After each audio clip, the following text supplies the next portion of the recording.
Hey y'all, welcome back to my tennis podcast. I'm your host, TP. I like to think it stands for Tennis Professional, even if my journey is far from complete on the road to pro. This last week, Wake Forest was crowned the NCAA tennis champions, beating TCU 4-2 to take the title. I personally didn't know that there are eligibility limitation exemptions for graduate students, but I did some research and some schools will still let you play if you're enrolled in grad school, as long as you meet some prerequisite academic requirements.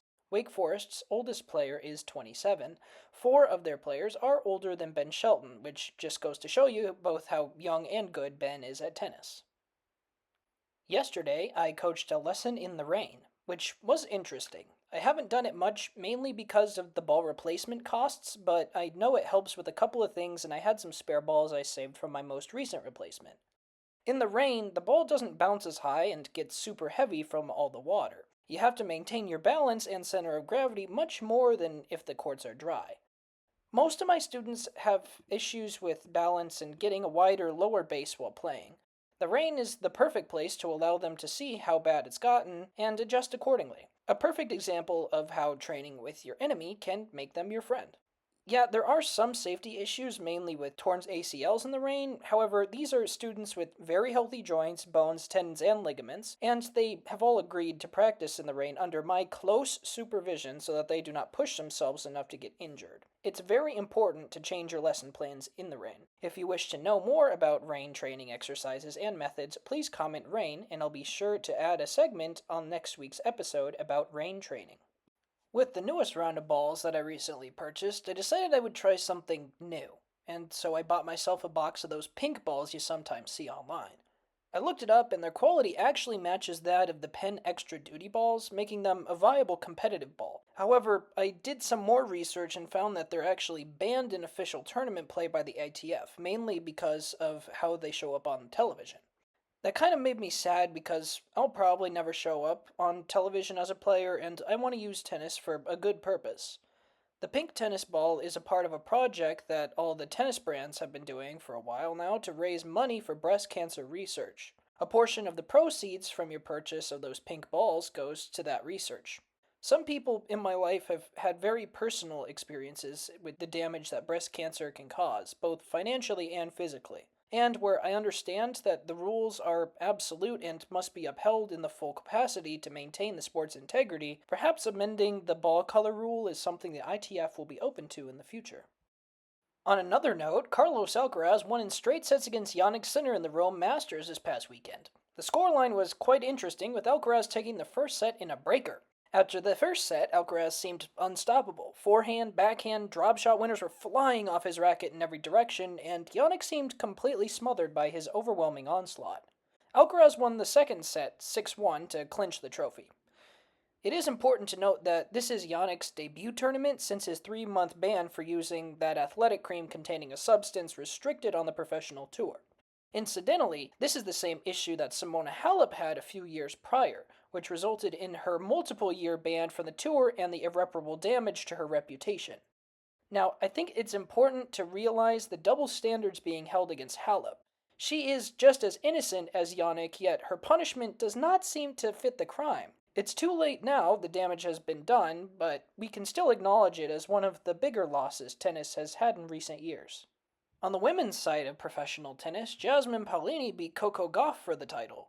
The first set was close, with Paolini taking it 6-4 against a red-hot Gauff. In the second, she took charge of the match and used her momentum to claim victory at 6-2.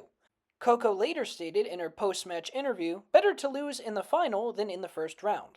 I completely agree with her. To make deep runs consistently into thousands-level tournaments is a sign of a persistent champion. It's a sign of consistent high-level tennis. In no way is losing in the final of a 1,000-level tournament a sign of declining performance. In fact, in recent years, Coco has taken the reins of her career and steered it in the direction of Grand Slam champion. The only people who stand in her way seem to be Iga Swiatek and Aryna Sabalenka. Coco is still a young player. She's still developing her game and testing out new strategies. Once she gets the hang of it, she'll be in the running to win several more Grand Slams.